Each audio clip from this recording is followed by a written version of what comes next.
Listen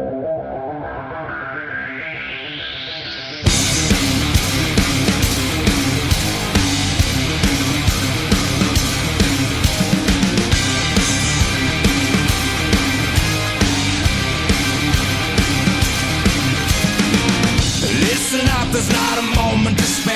It's quite a drop from the top, so how you feeling down there? It's a cold, cruel, harsh reality. Caught, stuck here with your enemies. Who do you think you are? Tearing us all apart. Where did you think you could go? 'Cause everyone already knows it's 20 to 1. Yeah, so you better run. You got the world on its knees. You're taking all that you please. You want more, but you get nothing from me. You like the burden we bear. You love the hate that we share. You want more, but you get nothing from me but enemies. What is going on, guys? Welcome to another exciting edition of Raw Reaction here live on Spreaker.com, as well as all of our other places that you can listen to us, such as Stitcher.com, Podcast, Podomatic, you know the rest. You can check it out in our description below. I'm, of course, Nate the Effing Great, joined here, as always, by the one, the only, Mr. AJ. How are you doing, good sir? I'm doing pretty good. How about you? Doing good. So today, guys, we're going to be tying in this post-Raw that happened last night, as well as Great Balls of Fire. I've already done my review on the Great Balls of Fire event, but very interested in hearing what you have to say about the Great Balls of Fire event, AJ. How'd you feel about it? Well, we were just kind of discussing it before we went live here, but, going into the pay-per-view, I was not really too confident in how good it was going to be, and then I still hate the name.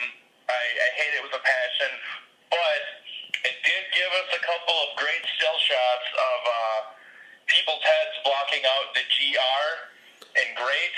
So basically we got, was it a picture of Sasha Banks where it says, eat balls, and then there was one of Braun Strowman that also said, eat balls. So that was funny. But yeah, it was a decent pay-per-view. Honestly, I think this is probably one of the best Raw pay-per-views they've had in quite some time. Let's just get right into it. And like I said, we'll combine everything that happened here with Monday Night Raw. We'll start with the pre-show, where it was Akira Tozawa versus Neville. I mentioned before I never really got a chance to watch the full match, but up until the ending, I thought the matchup itself was pretty good. The finish kind of threw me for a bit of a loop, where it kind of made me scratch my head like, okay. So, a nice little crotch shot on the ropes, and then a kick to the stomach, 1, 2, 3. Okay. I guess? That's just Neville doing heel tactics to win the match, and I liked it. I didn't get to watch the match because at that point, I had a sudden explosive diarrhea attack, so I had to go to the bathroom. And so I missed that match, but I did see the highlights of it, and I really like the finish because it just shows that Neville, like heel Neville, will do whatever it takes to win, and that's just another great, that's the kind of stuff we used to see in the old days, like guys like Ric Flair or Roddy Piper would do, where they would do some sheep like that, and they wouldn't really get a decisive victory, but they would get that bad guy victory, and I liked it. Well, I guess I can understand from your point. And of course, last night we had that tag team matchup which built up, I guess, a rematch between Akira Tozawa and Neville, as well as the I Quit match between Noam Dar and Cedric Alexander. God help me, please. Just let this be it. Let this be the final deal where they finally put the nail in the coffin that is this rivalry between the two of them. Basically, Akira Tozawa got revenge on Neville because Neville got crouched up and Akira Tozawa took advantage, hitting the diving senton bomb for the 1, 2, 3. Yeah, your thoughts on that? I mean, it was some good, sweet revenge for Akira Tozawa. The only thing I didn't like is they took way too long to do that spot. Like, it seemed like Neville was sitting there crouched on that top rope for about a minute. And that to me realistic enough. Like, I don't know what happened, why it took so long, but I'm just like, is he going to get in there and do something? Because, you know, Neville could have just rolled right off of that top rope at any second. And I kind of thought, like, I saw Neville, like, kept glancing over, and I wonder if he was wondering the same thing, like, are you going to fucking do this or what? Like, you know, that was my only gripe about that, but I liked it. It's, you know, it said, okay, you got one over on me last night, well, here, no, I'm going to get one over on you. Yeah, I can see that being where they're going, possibly. We'll just have to wait and see, I guess. So, first match of the night, and definitely what we can say is that, if you're a Bray Wyatt fan, you've definitely got justice, because back-to-back Bray Wyatt victories, first at the Great Balls of Fire event, and then the main event of Monday Night Raw, both by somewhat heelish tactics, but at the same time, you know, hey, I'm one of those people that said, hey, Bray Wyatt needs to start building up victories, otherwise people are going to just start not taking him serious again. And at the expense of Seth Rollins, you know, a former two-time world champion, that definitely sets a bar for him to really get involved. And it'll be interesting, because we'll tie in this with the Intercontinental title match in just a minute. But yeah, you have been, of course, one of the biggest Bray Wyatt fans, and you have been, you know, basically begging, please give him something to do, give him some good momentum. How are you feeling about these back-to-back, you know, victories over Seth Rollins?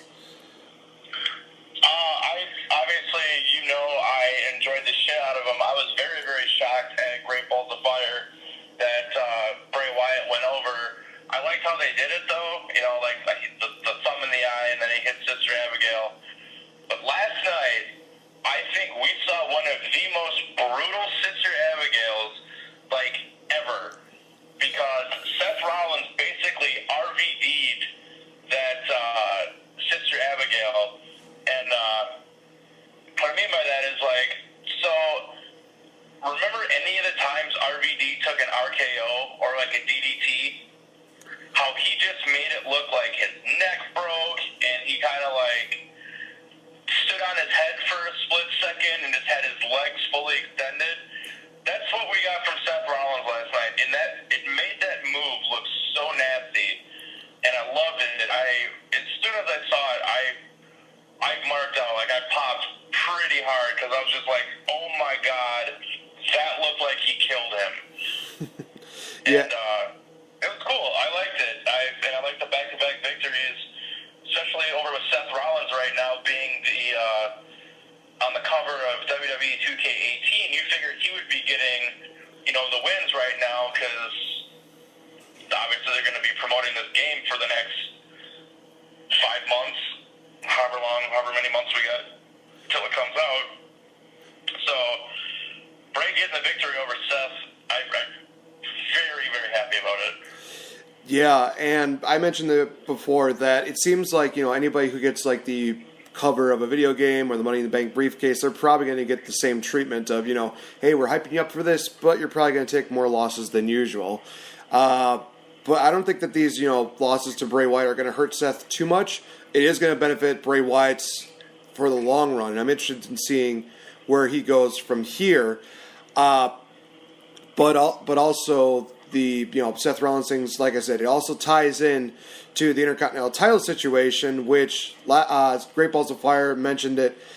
Because of the Miz Taraj, Dean Ambrose was unsuccessful in getting the title. Miz retains, but we got probably one of the best award segments since probably the early Slammies, because the Mizzies, oh my God, were these just absolutely, they were comedical, they were entertaining.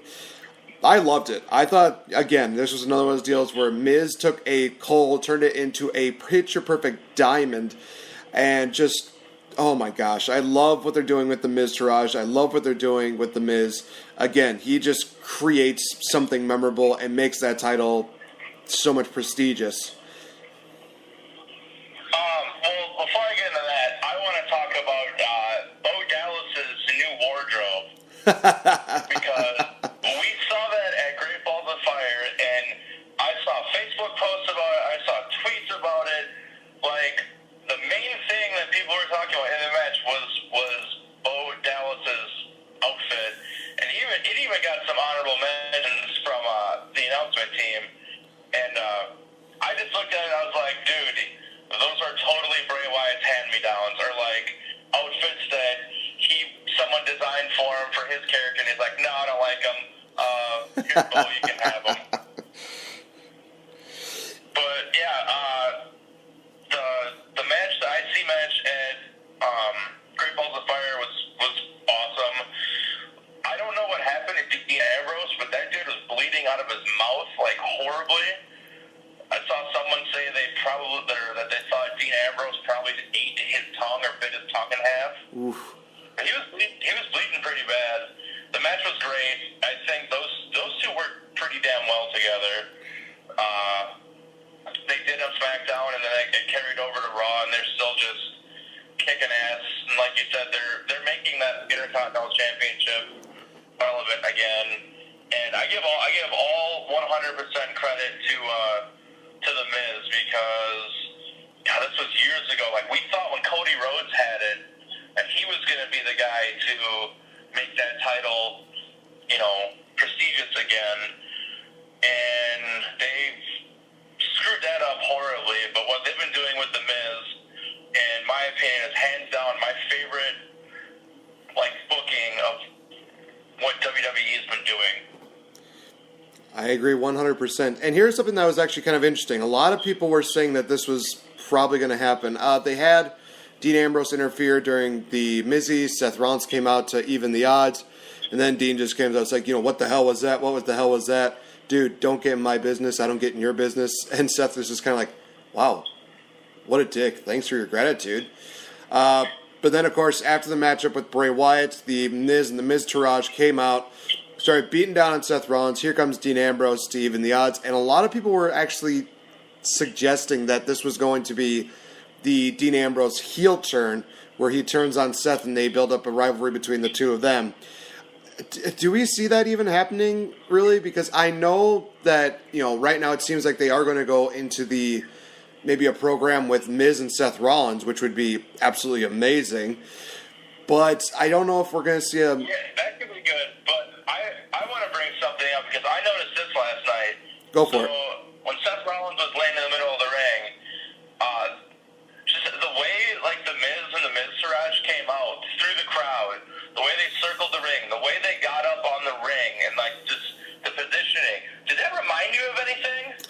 Well, it might remind me of a faction that may have dominated WWE for a while. I mean, Yeah, it was very, very Shield-like, coming out of the crowd, circling the ring, getting up on the aprons the way they did, exactly like the Shield did when the Shield was back. I was actually kind of wondering if we were going to see, or if we're possibly going to see something where, the Shield gets together to take on the Miztourage. But I don't know if that would be a good thing to do, but I did like that little detail that the Miz and the Miztourage did by coming out like the Shield when they attacked Seth Rollins. I just noticed that right now that you mention it. I don't know if they're going to really do a Shield, because, again, Dean Ambrose made it seem like, this is not going to be a Shield reunion or anything like that.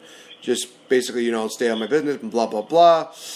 And, we'll get into Roman Reigns a little bit later, because he's one of the other guys that they would need to bring in. But, I made the joke, it's like, well, I don't know, maybe they'll just bring in Cassius Ohno for all we care, because that was originally the idea until, Hunter said, well, what about Leaki? What about Roman Reigns? It's like, sure, why not? But we'll see what happens. And again, we're going to get into Roman Reigns in just a bit, but let's get into the tag team situation, because holy cow, is this just absolute mayhem. First of all, we'll talk about the Iron Man tag team match last night, and just how brutal, physical, but also how immensely just intense it was. It was a great matchup. Matt Hardy, unfortunately, got 9 stitches across the side of his head. And originally, this was going to be match of the night up until we reached the ambulance match, which, again, we'll talk into in just a bit. The I have to disagree with you there. I still think the tag team match was match of the night. I actually thought the ambulance match was a little bit underwhelming for what they could have done. All right. So, yeah, the tag team match, in my opinion, match of the night. The Bar, I guess they're calling themselves now, Sheamus and Cesaro, got up to a quick, early 2-0 lead. Then it was 2-1, then I think 3-1, and just the back and forth, the way Sheamus and Cesaro pretty much controlled that match was awesome. And just the little details like, running across the other side and knocking, Matt Hardy off, with a huge boot when Jeff clearly needs a tag. Little things like that I really liked. And the finish I thought was great. It reminded us of the New Day and Sheamus and Cesaro from Roadblock, where it was like, oh god, here comes the New Day winning, but then here comes Sheamus on over. Oh, they made a blind tag. Oh, well, that's new. Well, it tricked me because I didn't see the blind tag, and I was like, what the fuck just happened? But then, I saw a lot of people saying, like, they didn't like the finish. They made Cesaro look weak because he got out and ran around the ring. But, no, it's, like, to me, you're the heel team. You're going to do heel tactics like that. And I don't think it made it look weak. I think it made it look smart. And then, he goes in. Jeff hits a twist of fate with 3 seconds left. We get a 2 count, and then the buzzer rings. And I was like, wow, they timed that so well. Yeah, it really was just a match to watch. It might even be probably WWE's Match of the Year candidate right there. But when we transitioned from that to Raw, the Hardy Boys, they came out and was that teasing.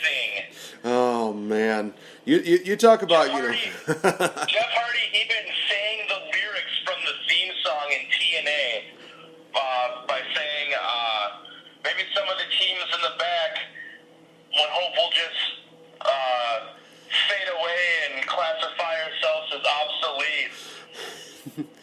And I was just like, oh my god, the crowd is freaking out. And then Matt started saying, we're not 100%, we're a little stitched up, we're a little bruised up. And in my head, I was like, please say broken, please say broken. And then, of course, he hits it. Someone even say we might be a little bit broken, and that crowd went crazy. Yeah, that was... I saw a rumor, I saw an article online saying that Matt Hardy was going to possibly debut the broken gimmick on Raw after Great Balls of Fire. Mm-hmm. Now, he didn't quite fully debut it, but he definitely teased the shit out of it. Yeah, I definitely do agree with that. They definitely did a great job of just teasing the fans. I even posted up like a video that definitely had that same reaction that I had. It was the one where they were basically talking in the ring, and there's a scene from Friends where Joey just gets shocked, and he's just trying to be like, did they just, and Chandler's just like, nope. And he just puts him into like a separate bedroom. He's just like, dude, just calm down. And it's like, yeah, that's my initial reaction. And they talk about, creating magic in the ring. Cue the Magic Killers in the club, which they come out and they announce a tag team matchup between the Hardy Boys and the club, in which, ironically enough, they hit their Magic Killer tag team finisher to beat the Hardy Boys. And, oh no, we're not stopping there, because who would make their triumphant return to Raw?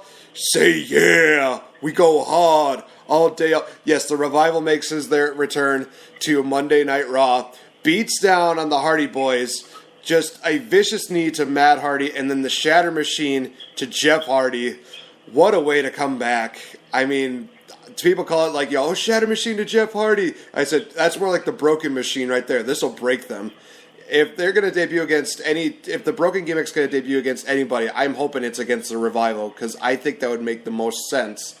But yeah, I'm excited to see the Revival back on Raw again. Yeah, I mean, I'm glad they're back.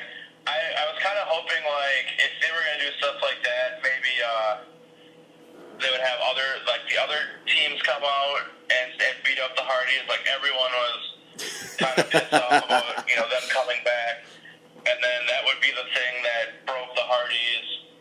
But who knows? They got a good start going on how to do it. And I'm just curious to see where it goes from here. But it looks like we're going to get into a Hardy Boys revival feud now.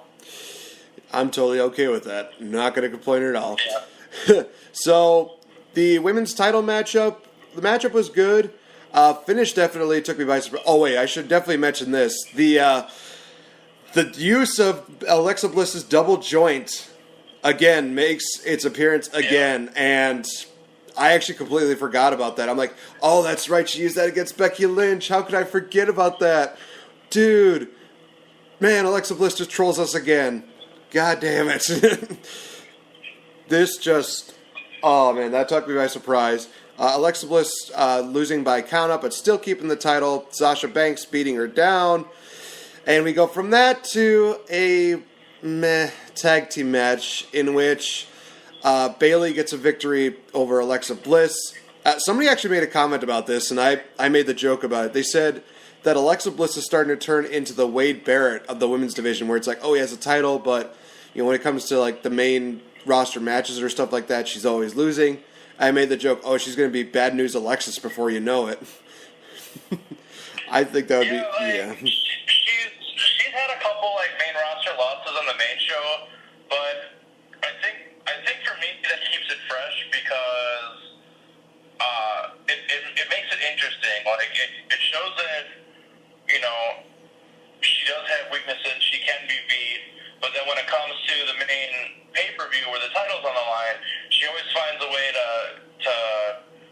still lead with the title. And I loved, again, the heel finish, just sitting outside, intentionally taking the count out with a giant smile on her face, like, telling us, like, I did this on purpose. Loved it. I love Alexa Bliss, and just, God, can she please be champion for, like, ever. Yeah. I'm hoping to see that, I'm interested in seeing where they're going to go with the women's title going into SummerSlam, because right now they have basically two legitimate title contenders in which, Sasha Banks won via countout and Bayley pins Alexa Bliss. So we may get an epic rematch between Sasha Banks and Bayley. Hopefully, it probably will not be as good as the two takeover matches, but I think it's going to be something that will probably be very good to watch. Unless they make a fatal four-way where they include Nia Jax, which I would be okay with, But I don't know. We'll just have to see what. Yeah, they're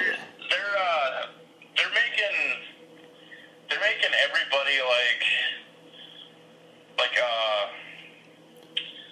a promising candidate for that women's championship, I guess you could say. Right. By having Sasha wins with the count out. Bayley gets the pinfall on Raw. Nia Jax having just that amazing run in the gauntlet match last week, I believe it was. And I don't know. Maybe they will be going into a fatal four-way or something, but I just cannot wait for the day. Like, if anyone's going to beat Alexa Bliss and I'm going to be okay with it, it has to be Nia Jax. Yeah, you've definitely been campaigning her for women's championship for quite a while now. So hopefully, maybe if they do the fatal four-way, it pays off. But I don't know. WWE, they like to, swerve us, quote unquote. So I don't know. Yeah. We'll see what happens. We go into the ambulance matchup between Braun Strowman and Roman Reigns. Biggest highlight for me for that matchup was the deal where Roman Reigns hits Braun Strowman with a steel chair, and Braun just was like, what was that? Hits him again. Want to try that again? Hits him again. I'm going to go Super Saiyan on your ass. Goes for the hit, and then Braun just tosses him around like a rag doll. If you want to make Braun Strowman look strong, that was definitely one of the best ways to do it. Holy crap. That just, Jesus. That actually took me completely by surprise, and I think it was, again, one of those moments where Max and I, we just looked at each other with our jaws on the ground like, did that just really happen? Did we just see Braun Strowman just go ape shit and not even sell? It's like, yep, we did. Totally okay with this. Totally fine with this.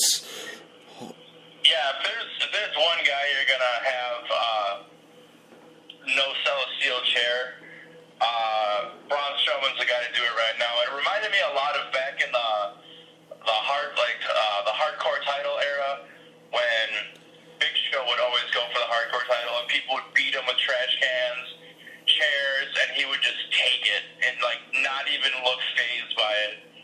And I liked it. But what I was talking about earlier was the ambulance match. I thought they could have done a little bit more with it. Now, I liked what they did with Braun Strowman going through the screen. Like, you knew that was eventually going to happen. The actual finish of the match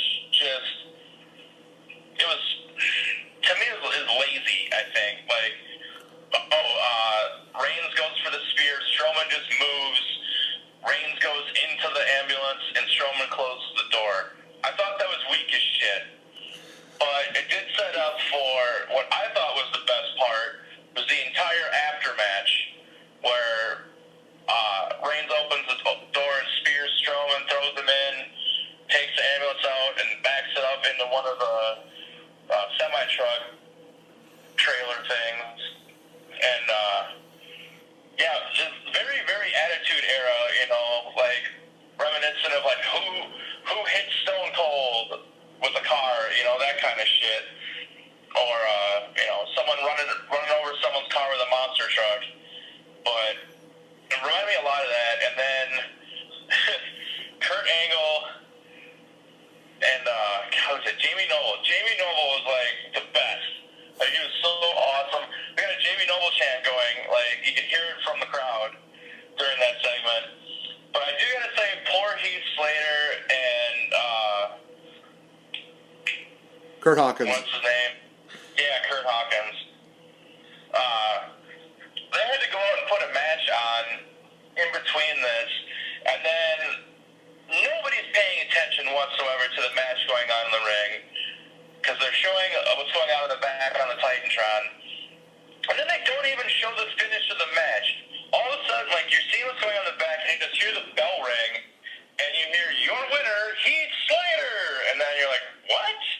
But, yeah, and then Strowman coming out all bloody and battered and refusing the medical help. I did like that part. So I do gotta say with that match, my favorite part was, a couple of spots here and there in the match, but the whole after part I really enjoyed. At first I didn't like it, because I was like, okay, you're making Roman look strong even though he lost. And I was really hoping that Strowman would go over in that match, and then he would be like the next number one contender. But we have a while till SummerSlam, and who knows what's going to happen between now and then, because obviously at some point Strowman's going to he's going to show up pissed off, and I'm sure he's going to do something. Yeah, I'm interested in seeing where that's going to go, because Braun Strowman did not make an appearance last night on Monday Night Raw, but it does actually kind of, A, show that, Braun Strowman was not ready to compete, and B, although a lot of people make this case that, nobody knew where Braun Strowman went because he just left.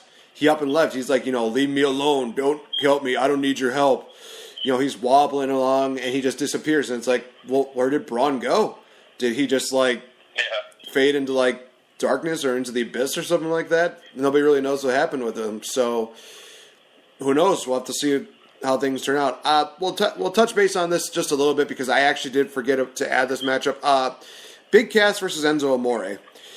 Definitely. You mean big ass? I did see that picture. I'm like, oh wow, such. They definitely need to change their camera angle when he comes down to the ring, because he is too tall, and I noticed that live when it was happening, and I fucking died. I think my wife was in the kitchen. I was like, babe, come on. She's like, what? I'm like, look at the Titantron. It says big ass. She's like, does it really say big ass? I'm like, no. But you can't see the C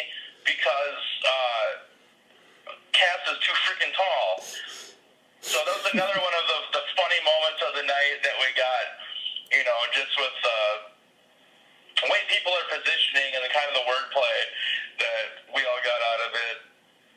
But that match was everything I thought it was going to be. Enzo came out and gave a really good promo before that match. I love the Frank Sinatra reference because I am a fan of Frank Sinatra, and I like how he calls Frank Old Blue Eyes. That's his nickname, one of his nicknames, and but he calls himself Young Blue Eyes, so that was funny. But the promo he gave was really good, and then Big Cass came out and beat the living shit out of him. Yeah, it was definitely what a lot of people were anticipating. I think that Enzo definitely did put up some sort of a fight, at least tried to, but it was what a lot of people were expecting was that, this guy's 7 foot, he's just jacked up. People are basically saying that he's like Test incarnate. It's like, well, I wouldn't go that far, but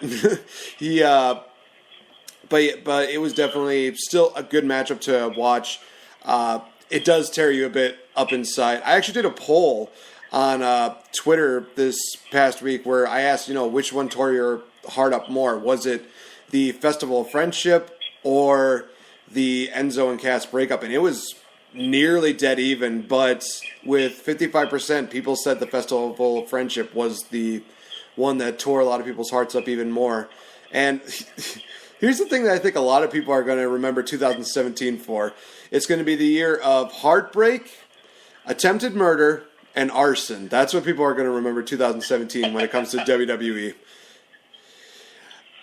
Yeah, definitely. As much as I was heartbroken by the breakup of Enzo and Cass, that I knew was coming.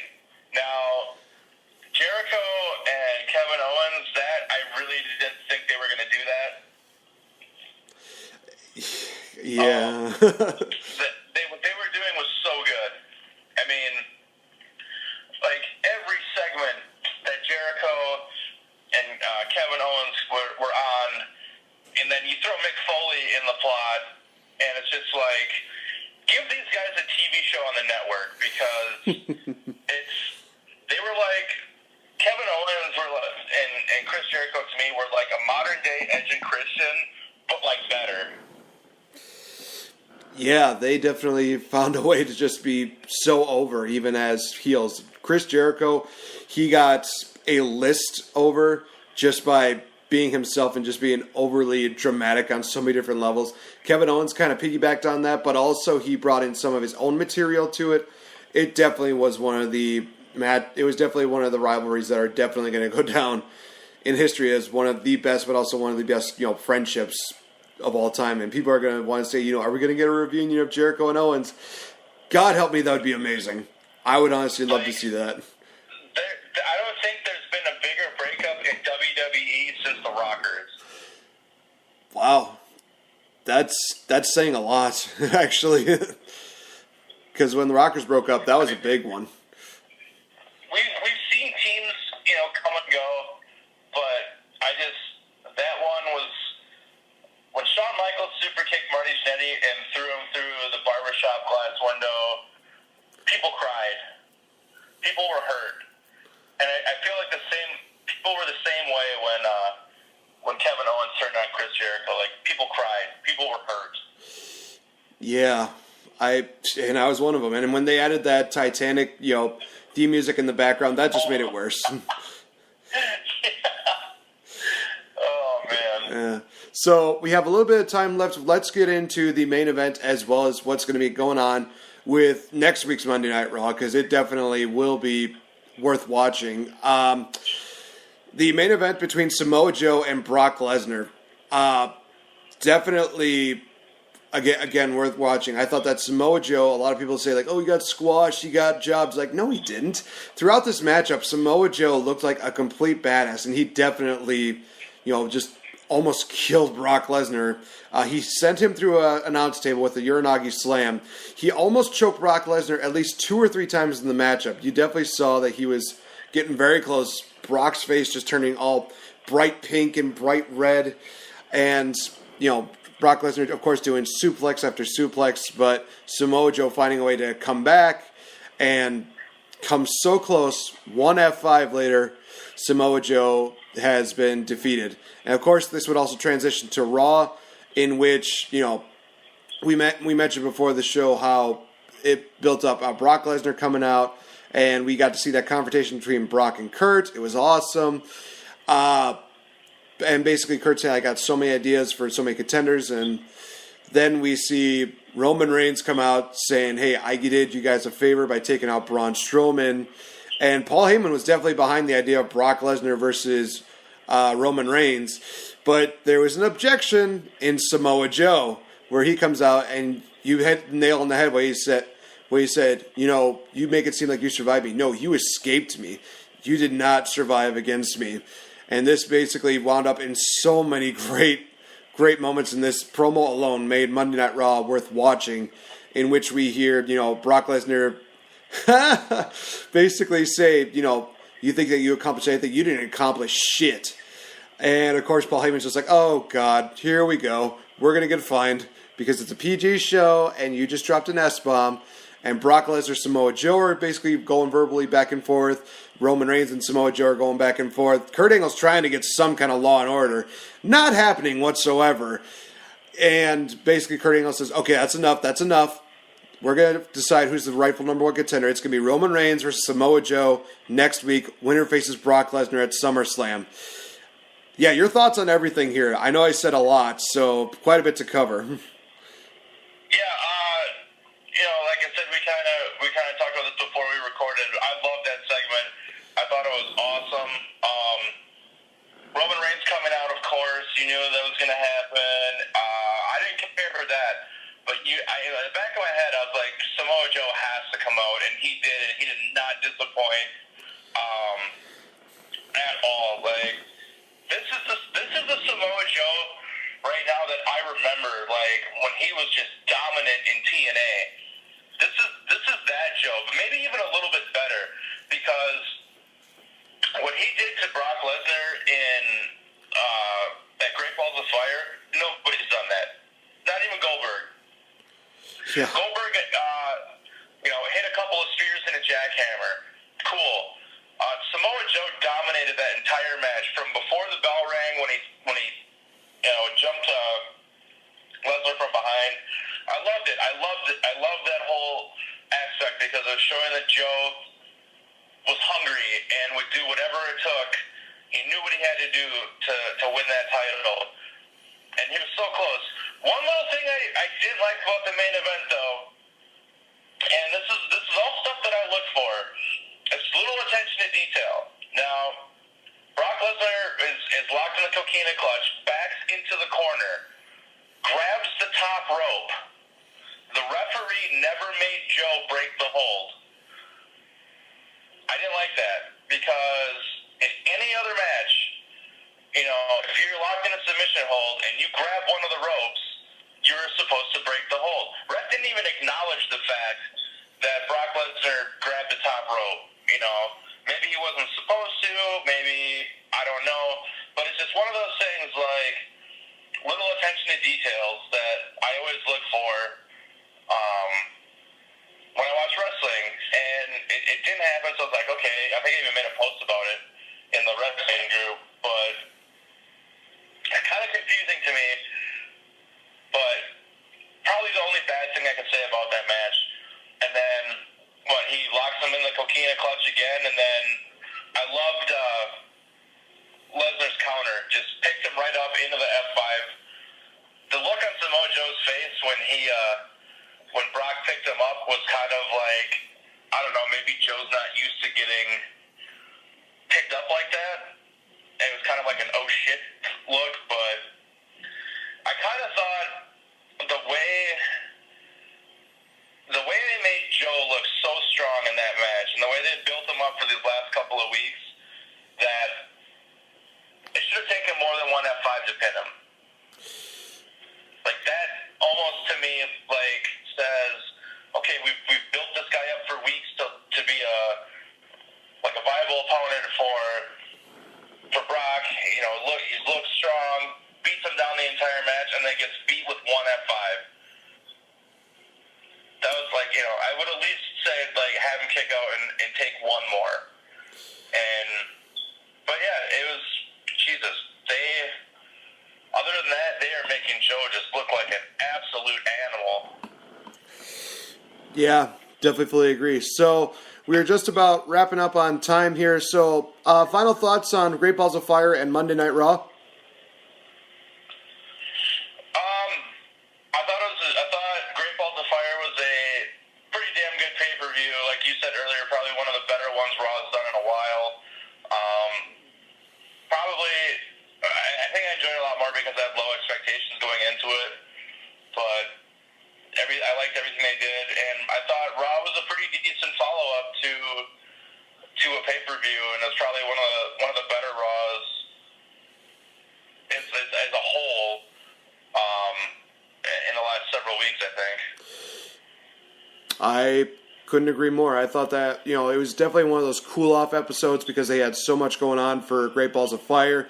Now we get to build on to SummerSlam, but of course SmackDown Live has the build-up to Battleground, which is coming up in just a couple weeks, so be sure to tune into that. So for the rest of the week here for Elite Ringside Network. Wait for that fucking Punjabi prison match. You and so many other people, I know. So I'm totally kidding. I know. So, of course, you guys, this week will be the return, hopefully, of Smack Talk Tonight. Tomorrow will be the return of Change the F Up, featuring myself and Victory Bell, where we'll be talking a lot about Spider-Man, because that movie was awesome.